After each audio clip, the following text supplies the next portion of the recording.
It has all the hallmarks of a good disaster movie. An impending crisis that threatens to engulf the world.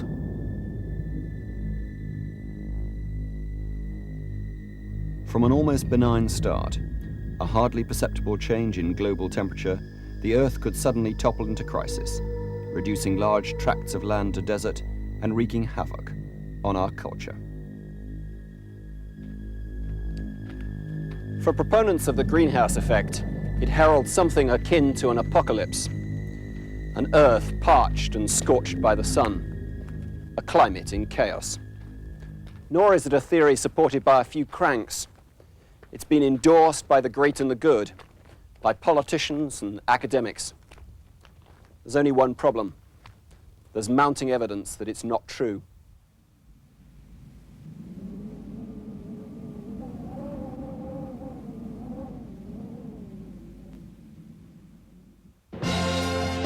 Certainly, when it comes to the weather, our impression of what's going on is often wrong.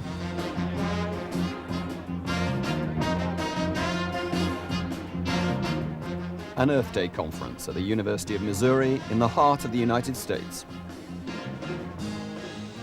One of the speakers at the conference is Pat Michaels, a professor of environmental science from the University of Virginia. He begins his lecture by asking the predominantly scientific audience how far the summer of 1988 differed from the normal in Missouri. The group estimate is that Missouri averaged 2.2 degrees Fahrenheit above normal for the calendar year 1988. In fact, it wasn't above average, it was below average. You not only got the magnitude wrong, you got the sign wrong. And I've given this talk about 120 times in places that were colder than normal in 1988, which was much of the United States. Every crowd has estimated that it has been warmer than normal. I believe you are all very intelligent individuals. That's why you are here. So where did you get that perception? I would like to know. The notion of a warming, the notion that a warming is catastrophic, is sort of drilled in to people to the point where it seems surprising that anyone would question it. And yet underlying it is very little evidence at all. In fact, there's ample evidence to the contrary.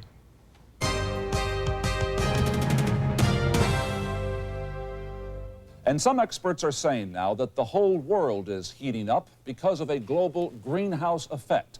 That is heat caught in the atmosphere by air pollution that prevents its escape.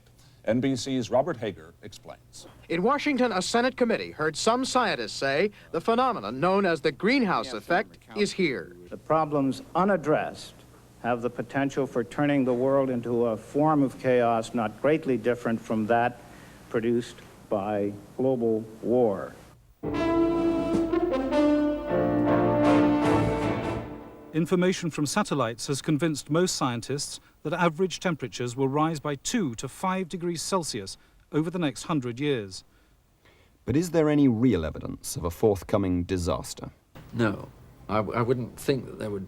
Wouldn't think there was any evidence for a catastrophic change in our climate at the present time. No evidence at all? There's no evidence at all. The case for the greenhouse theory rests on 4 pillars. On the one hand, there's the factual evidence. Firstly, that the Earth's climate record shows temperature has increased and sea levels have risen. And secondly, that carbon dioxide, or CO2, has been the primary cause of these changes. Then there's the third pillar, which is not based on evidence from the past or the present, but on predictions of climate models that a doubling of CO2 will result in increases in global temperature of between 2 and 5 degrees. And finally, there's the underlying physics, which it is widely assumed proves that CO2 is a greenhouse gas and that further increases will result in increases in global temperature. So let's start with Pillar 1 and the facts about the Earth's climate record. It's far from easy to get an accurate picture of what's happening to the world's weather. Our evidence is dependent on thousands of individual measurements taken every hour of every day at weather stations throughout the world. It may be Basildon or Phoenix, Calcutta or Buenos Aires, but the techniques are the same. In addition to temperature measurements, each weather station collects data recording the amount of rain and the hours of sunshine. From these measurements, 60,000 every day, 22 million measurements a year, meteorologists try to discern what is happening to the Earth's climate. Analysis of temperature change over the last 100 years, carried out by the team at East Anglia University in England, has played an important role in support of the greenhouse case. In the recent past, the last century or so, the global mean temperature has increased by about half a degree Celsius, that is. Doesn't sound like a very large amount, but it is a very significant and important change. But such claims are not universally accepted. Richard Lindzen is Professor of Dynamic Meteorology at the Massachusetts Institute of Technology in Boston. I think most scientists I know feel it would be very difficult to say anything about this record as it stands. I'm reasonably confident that given that record alone, few people would plausibly say that this indicates man has created warming. There are a number of problems with the data. The first of which is that the weather stations are not evenly distributed around the globe. Land is only about 30% of the Earth's surface. If you want to take a global average, you're already hoping that this 32% will be representative of the whole. So, for instance, you have St. Helena Island representing 1/3 the Atlantic Ocean. And that's a little bit questionable. The weather stations may not be uniformly spread over the Earth, but in addition, they often tend to be situated in towns. In Phoenix, not only is the weather station in the middle of the city, it is also next to the airport runways, surrounded by acres of tarmac. The surface right here, the rocks and all the asphalt at the airport, that just holds the heat in. We'll be 10 degrees warmer than anybody here overnight, because it's even noticeable when you drive away from here. Phoenix is like every other city. As it has grown, the temperature has gone up. And because many of the world's weather stations are situated in towns, the temperature record is potentially threatened by this effect, the urban heat island phenomenon. We've been able to detect heat islands in cities as small as 300 people. And the second we move into an urban environment, no matter how small, and begin to replace the natural vegetation with concrete, you would create something of a distortion in the temperature pattern. It's an effect that can add up to 2 or 3 degrees. And if we look at the issue of global warming and we say how much warming do we think we should have seen or will see in the future, it's on the order of 1 or 2 or 3 degrees. Dr. Balling has studied urban heat island effects in hundreds of cities throughout the United States. We have to be careful when we look at people who say, I have detected global warming, because what they may have detected is urban warming. Professor Wigley defends his data and plays down the urban heat island effect. You can estimate what that residual effect might be, and we believe that it's quite small. I agree, it is a small effect in terms of the total area of the globe that's being affected by urbanization. The problem is that most of our measurements come from these areas. And an awful lot of the weather stations are in towns, aren't they? A number of weather stations are in towns. There are a number of ways that one can account for that problem. The obvious way is just to eliminate those stations from the data set that you use to calculate the large area average temperature values. But presumably there must be lots of towns where you don't have data from around them, so it's very difficult to tell whether there's been an urban effect or not. That's right. And I should say that this is an area of ongoing research and still of some concern. Dr. Balling's results would seem to justify that concern. We looked at 1,000 stations in the United States that came from very small towns, averaging no more than about 5,800 people. And we looked at the temperature pattern from those cities over this century. we found out that most of the United States has cooled this century, not warmed. Furthermore, new data from space has made the land record more doubtful. Until recently, we've had no alternative but to rely on thermometers and weather balloons. But now, for the first time, satellites are giving us another source of information.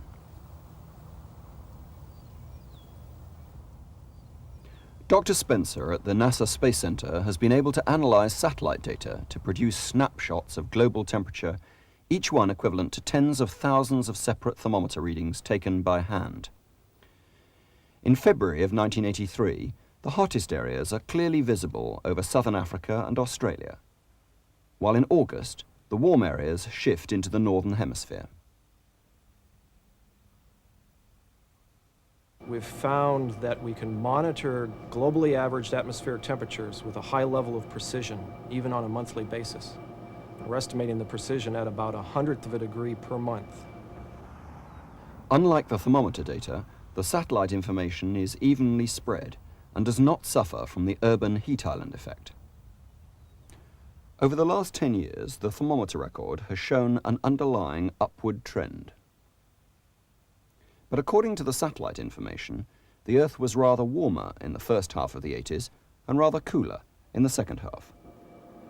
The trend in the thermometer data is only about 1 to 2/10ths of a degree, which doesn't sound like much, but it's enough to be a significant difference with the satellite indication of no trend.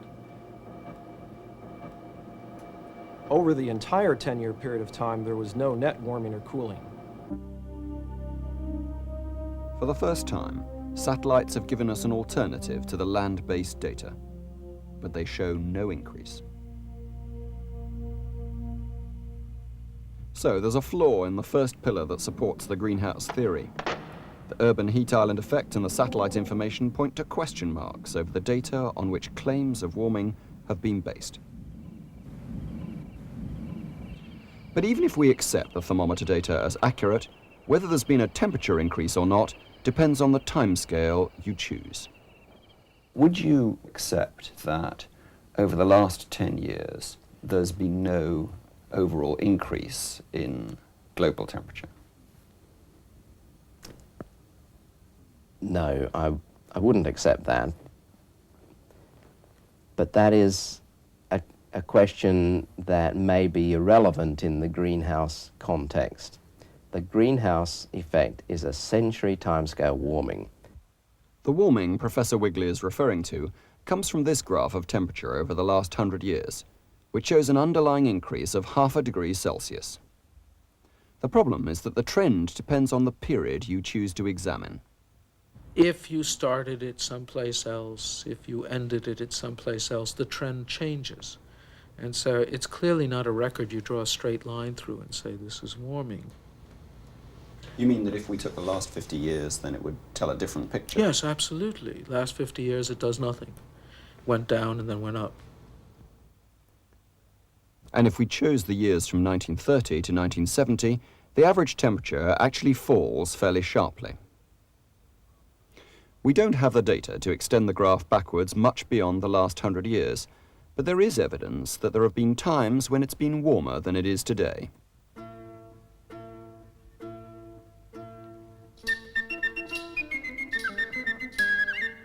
Medieval records show that vines were grown throughout Britain, and remains of a beetle, a species of nettlebug, has been found in York 1,000 miles north of its current habitat in the Mediterranean.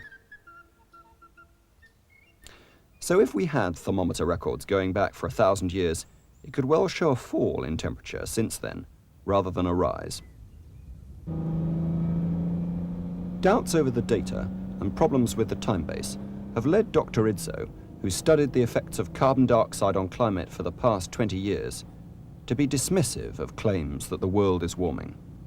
Some people claim that there may have been a 0.5 degree centigrade warming over the last 100 years. This is really tenuous. You look at the real world, let's say over the past 100, 150 years or so, and you find that there has been no significant warming. But perhaps more than global temperature rise, it's been predictions of increases in sea level that has encouraged impressions of impending catastrophe.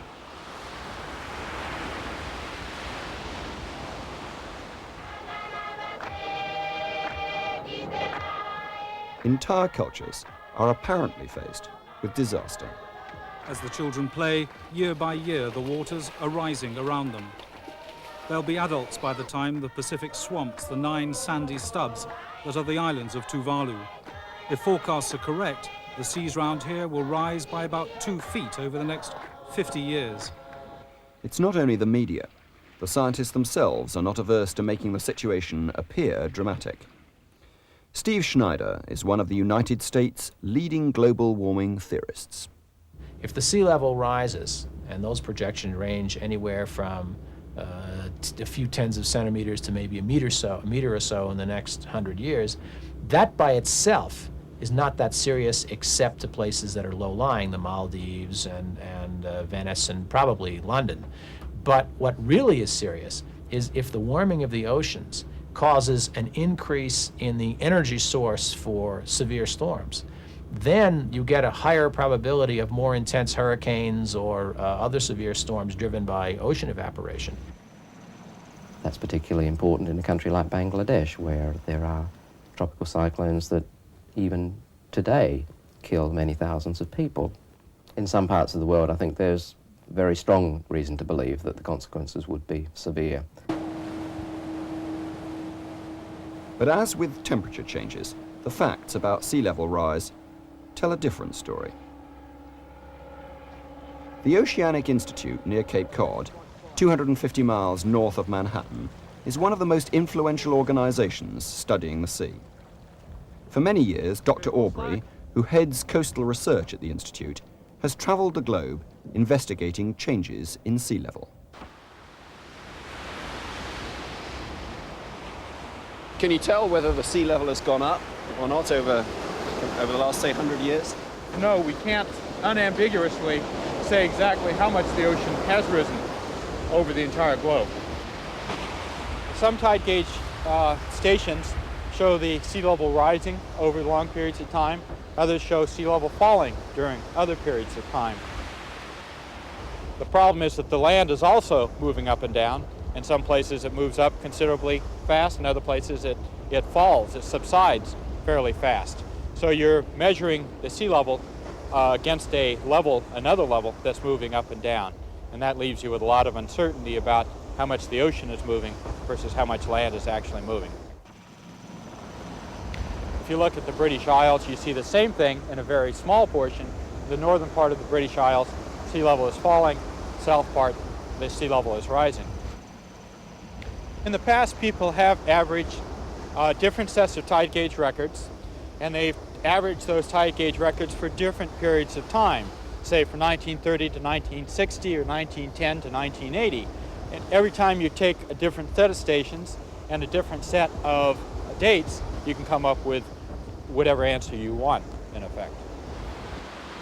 I think on a time scale of the past 100 years, the errors are so great in trying to estimate what the global sea level is doing that we cannot come up with a useful answer that's going to be usable for predicting what sea level may do in the future.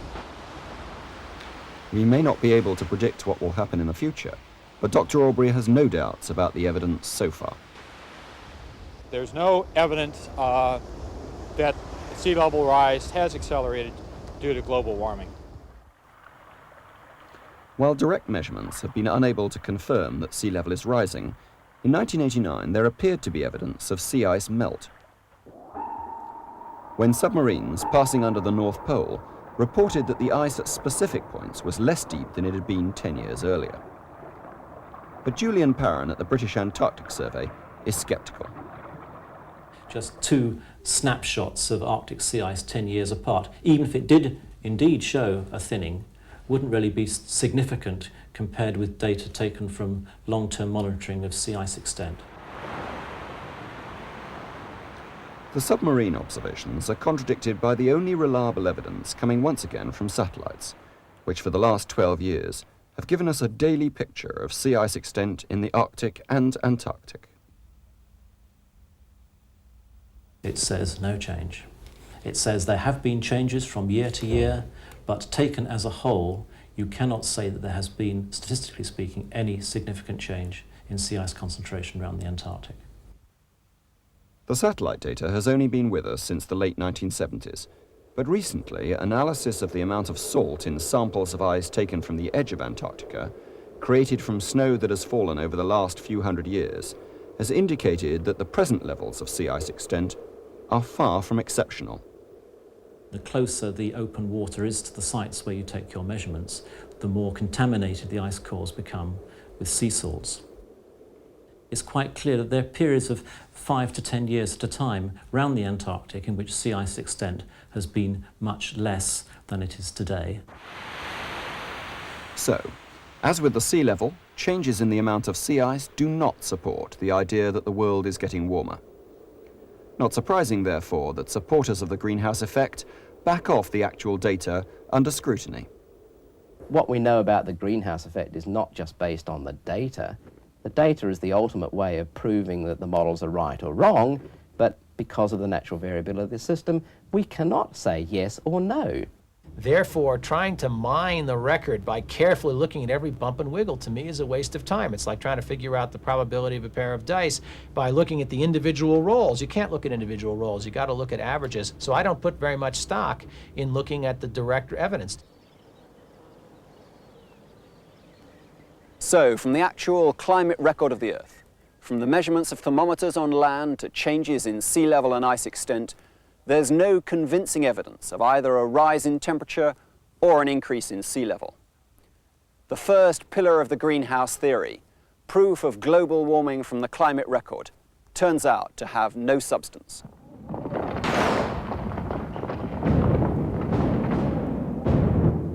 Like the first pillar, the second pillar also relies on our past evidence of the climate, but this time to support the claim that carbon dioxide causes an increase in temperature. We know that when the Earth was 5 degrees colder 20,000 years ago in the last ice age, that there was about 25% less carbon dioxide than during the present warm period, before the Industrial Revolution, that is. We know there was about 50% less methane. So we know that cold times tend to be associated with less greenhouse gases, warm times with more greenhouse gases. But that's only part of the story. Our knowledge of ice age temperatures and the levels of CO2 comes once again from the analysis of the ice buried within the Antarctic plateau. Excellent. Ice cores taken 2,000 meters below the surface have enabled us to look at the last 160,000 years. This is probably a year or so, perhaps 2 years of snow accumulation. Yes, this is the top end, it's here, so this is the youngest snow, and the bottom we have the oldest snow. There's no doubt from the record that for the last couple of 100,000 years, temperature and carbon dioxide levels do appear to follow each other. But it's far from clear that carbon dioxide causes temperature to change. We certainly know that the temperature falls long before the carbon dioxide levels fall. Is it thought that the decline in temperature actually causes a decline in CO2? Well, it clearly does. I mean, clearly, in the end, the sources of CO2 are reduced and the sinks for CO2 are increased. So there has to be this quite straightforward effect. So, if the record from the distant past tells us that if anything it's temperature that causes CO2 to change and not the other way around, what does the recent past tell us? One matter over which there is no dispute is that levels of carbon dioxide in the atmosphere have increased substantially. But it's not been a steady increase. CO2 levels rose slowly from the middle of the last century, but it was only in the 1950s that levels started to increase rapidly. But even if we accept the thermometer data, the temperature change, which is supposed to have been caused by CO2, does not coincide with the increases in carbon dioxide. It's pretty apparent that the lion's share of the warming occurred before the lion's share of the trace gases went in. Yes, in fact, that's a remarkable puzzle. So how does he solve it? In the first part of the century, you see a large natural warming. Well, you know, natural variability's got to go both ways, so why should it be strange that in the next 40 years or so there was a large natural cooling, which was large enough to offset the greenhouse effect? Michaels has a more straightforward explanation. There are only so many things that can go against a simplistic theory before you have to admit that the theory is simplistic and needs revision. So, not only does the climate record fail to prove that carbon dioxide causes temperature change, but if anything, there's evidence to the contrary. The second pillar supporting the greenhouse effect turns out to be as insubstantial as the first.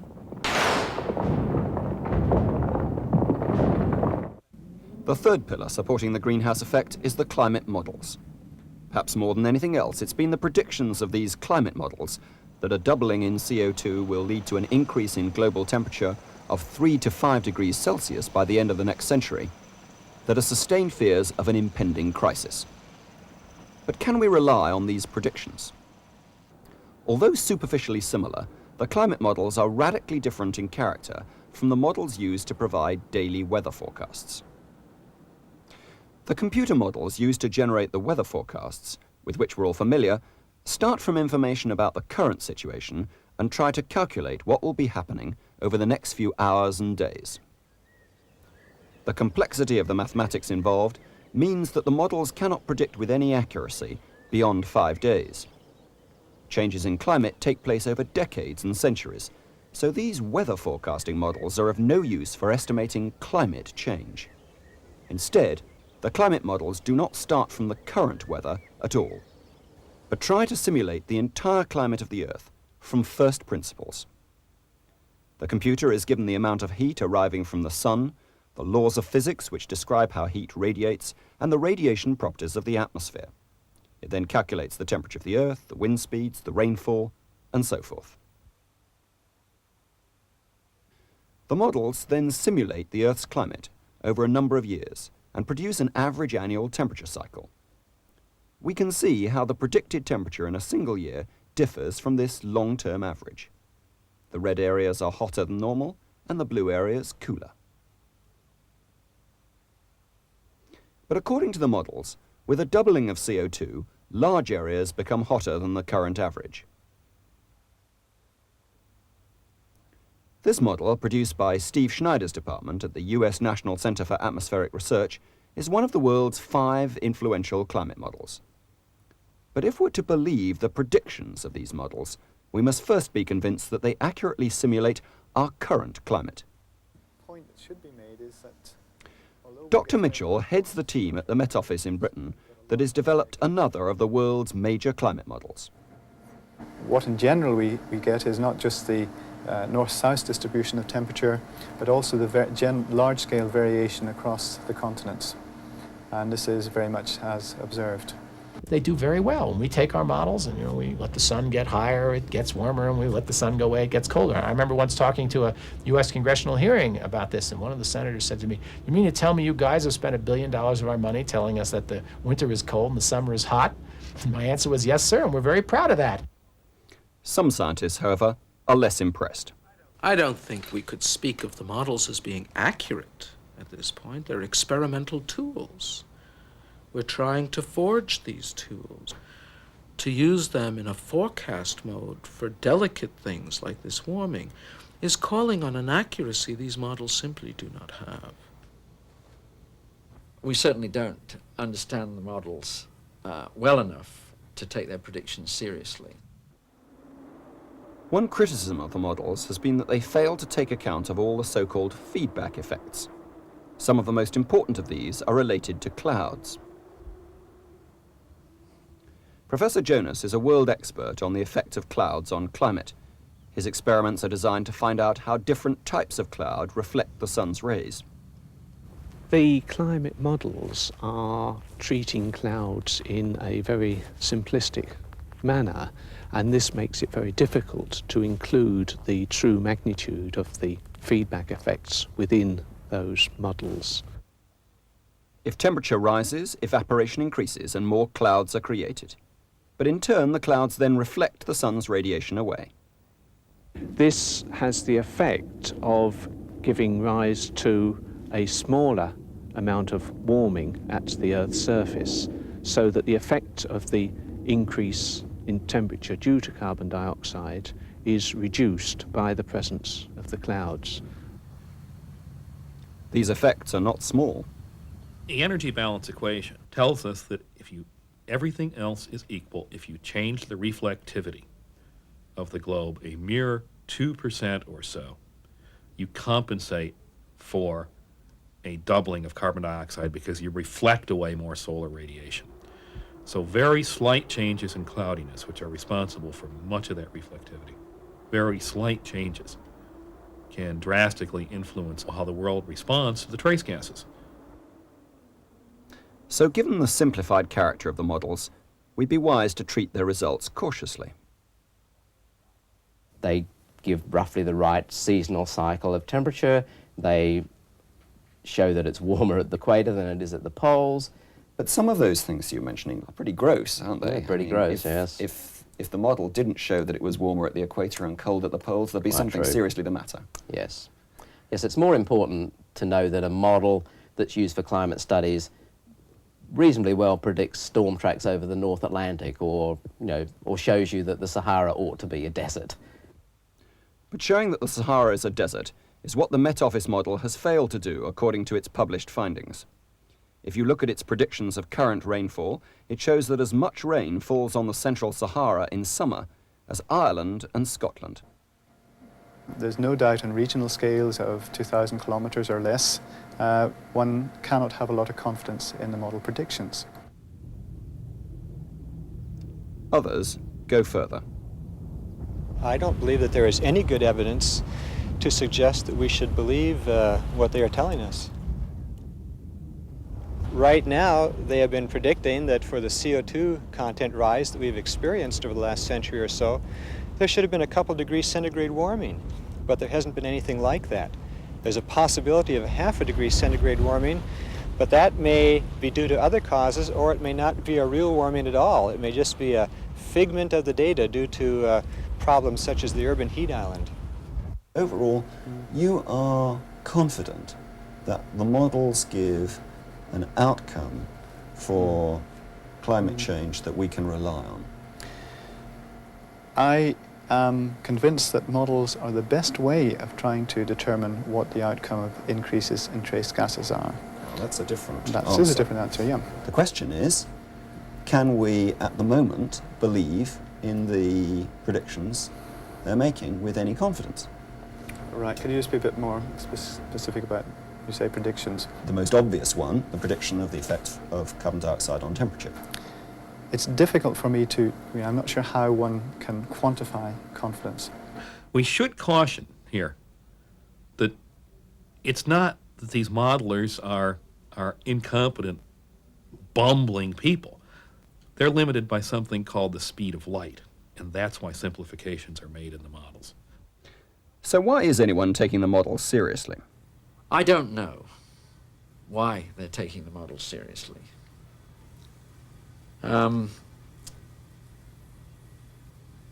It's very difficult for me to understand. Anybody that's actually looked at any of these models, looked at the differences between the models in terms of their predictions for one region and one time, how you could possibly take the aggregate of these models for the globe and its prediction of what's going to happen 50 years from now very seriously. The third pillar supporting the greenhouse theory turns out to be as flimsy as the first two. So there's only one remaining support for the greenhouse theory, the underlying physics.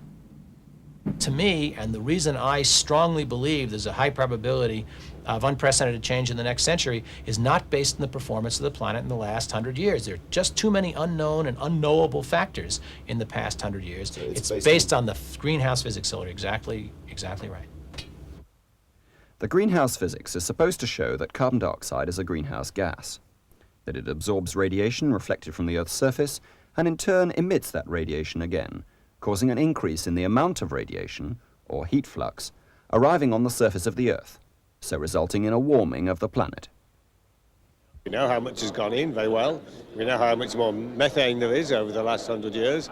We know about the CFCs and their greenhouse gases too. So we know the greenhouse gases are going into the atmosphere, and therefore we know there will be some warming. But the assumption that the basic physics necessarily implies a warming is not accepted by some atmospheric physicists.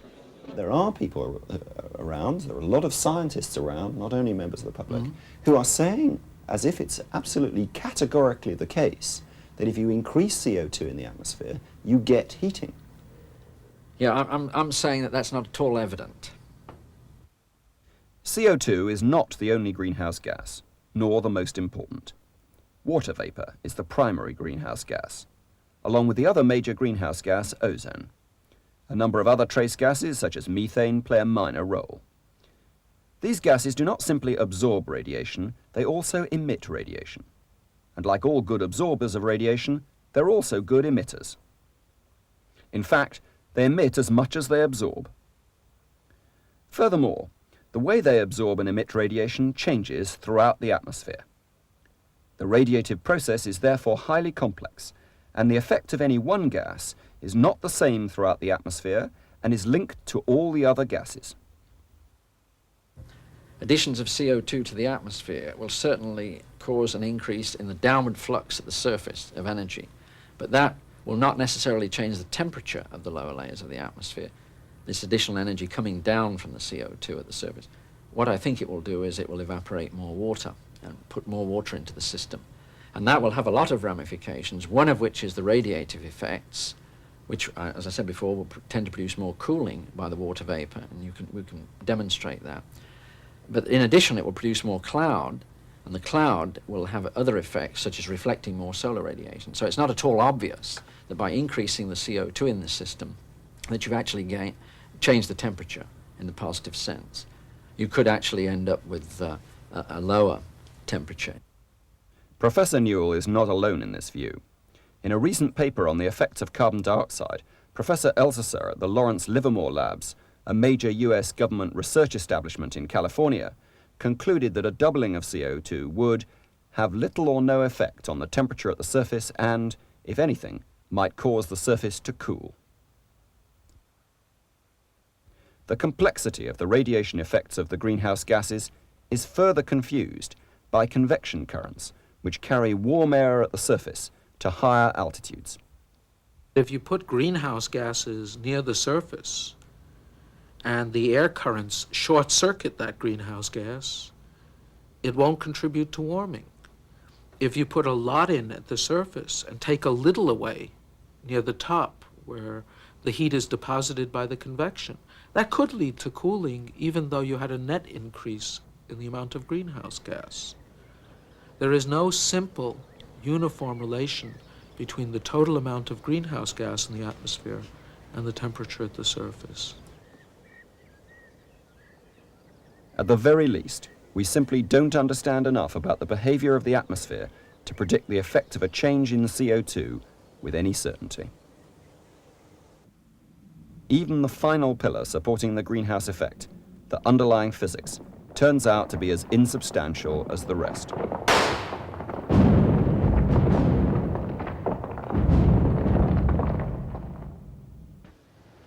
Although there is no evidence that increases in carbon dioxide are bad for us, it's still easy to think of it as a pollutant. But carbon dioxide is the equivalent of oxygen for plants, the essential life-giving gas. And it may well be that increases in carbon dioxide levels could turn out to be a good thing.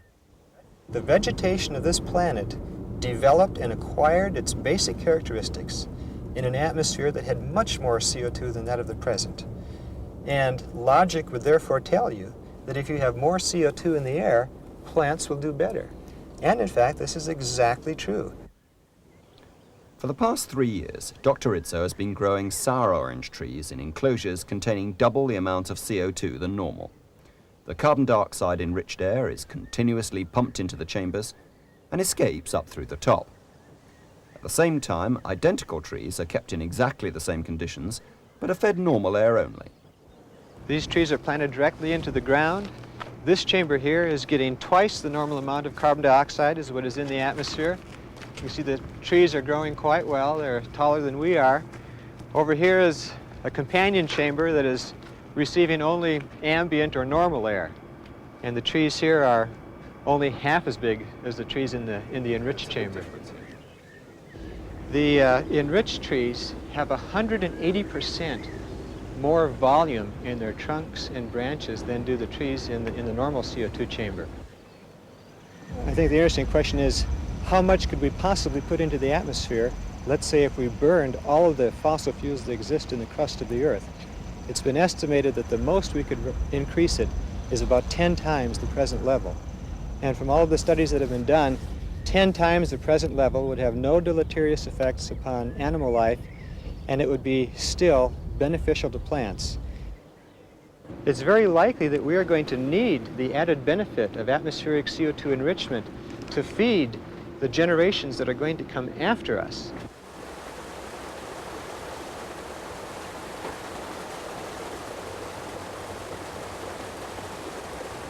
If there's concrete evidence of the benefits of CO2, and the detrimental effects are, at the very least, questionable, how is it that we've been led to take talk of catastrophe seriously? After all, it's only some 15 years since a rather different global climate catastrophe was in vogue.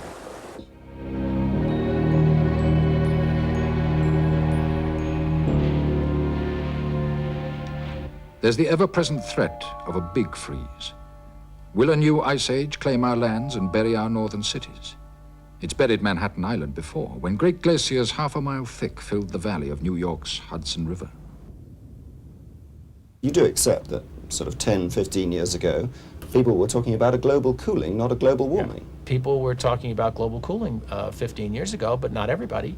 I was one who was not sure. You say you didn't believe in global cooling, but in your first book you said, I've cited many examples of recent climatic variability and repeated the warnings of several well-known climatologists that a cooling trend has set in, perhaps one akin to the Little Ice Age. Mm-hmm. Well, that was just 14 years ago. Yeah. So I said that because at the time it was true. But you got to be honest. You got to tell things the way they are. I don't mind people quoting what I had to say in the 70s. But doesn't all of that add up to saying that you're asking governments to spend billions of dollars on a view which is different from one you held a decade ago? I don't see any problem in saying that people learn. I'm not embarrassed about the view I had a decade ago. You should remember that when I was going to graduate school, it was gospel that the Ice Age was about to start. And to tell the truth, I had trouble warming up to that one, too. So this is not the first. It is certainly the loudest of the climate apocalypses, but it is not the first. There may be many reasons why we might want to believe in an apocalypse, but for the scientists involved, some of them are very straightforward. It's easier to get funding if you can show some evidence for impending climate disasters. In the late 1970s, of course, it was the coming ice age, and now it's the coming global warming. Who knows what it'll be 10 years from now. But sure, science benefits from some scary scenarios. A lot of people are getting very famous and very well known and very well funded as a result of promoting the disastrous scenario of greenhouse warming. My suspicion would be that if one has a crisis like this, it's easier to gain funds for the profession as a whole. I don't think funding directly influences the nature of the research or the approach. But indirectly? Well, I can use my own organisation as an example.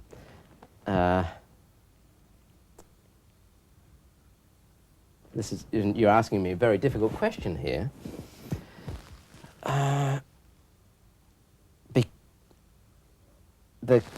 My organisation has only one permanent university-funded scientist, and that's me.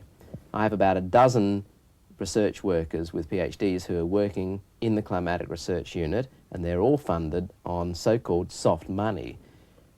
Their existence requires me or us jointly to get external support. Funding may have encouraged belief in the greenhouse theory, but if you oppose the theory, life can get difficult.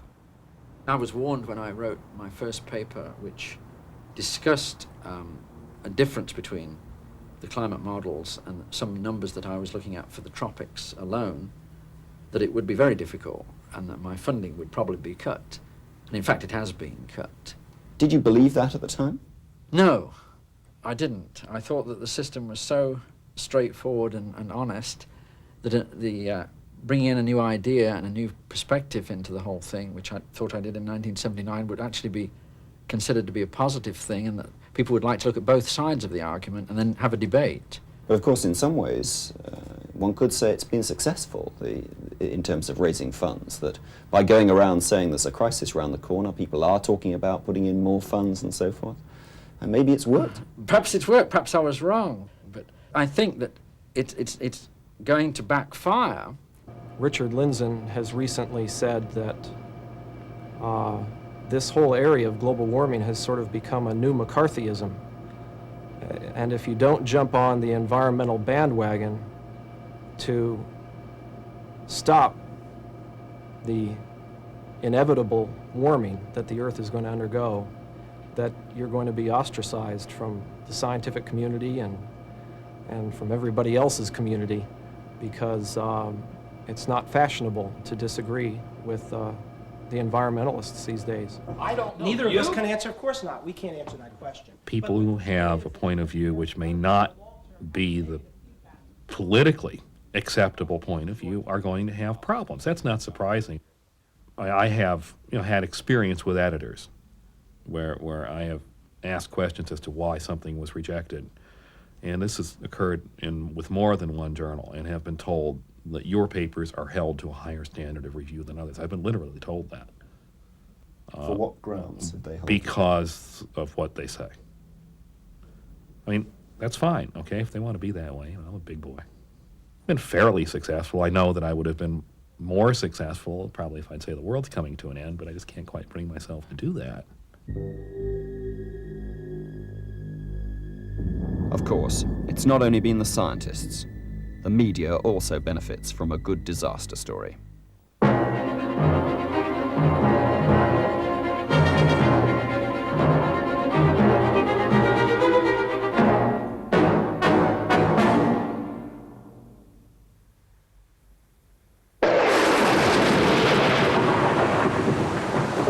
Storms, cyclones, drought, high winds and floods. A foretaste of global warming, a change in the climate caused by man's pollution of the planet.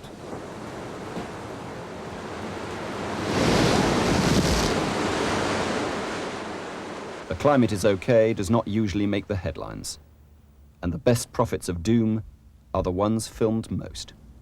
The rate of change is so fast that I don't hesitate to call that kind of change potentially catastrophic for ecosystems. There are statements made of such overt unrealism that I feel embarrassed. I feel it discredits my science. And I think there could arise problems where one will need to depend on scientific judgment.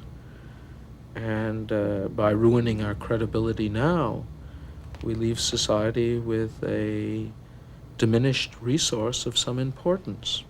Well, of course you always tell the truth, but how many of us ever get on the evening news in more than 23 seconds? Can you give the whole story in 23 seconds? You have to selectively give bits of information. And if the scientists and the media have connived to make a good story, the politicians have not been slow to see the advantages to them. We would be taking a great risk with future generations if, having received this early warning, we did nothing about it, or just took the attitude, well, it'll see me out.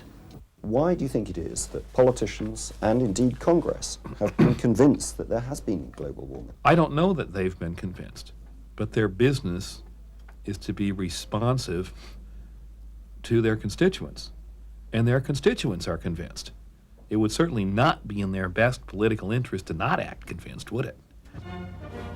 So the people want to believe this, and politicians have to respond somewhat to the people's wants. They can't say to their constituents, you are stupid, can they? It may not quite add up to a conspiracy, but certainly a coalition of interests has promoted the greenhouse theory. Scientists have needed funds, the media a story, and governments a worthy cause. And beyond that, is it the millennium that encourages notions of an apocalypse?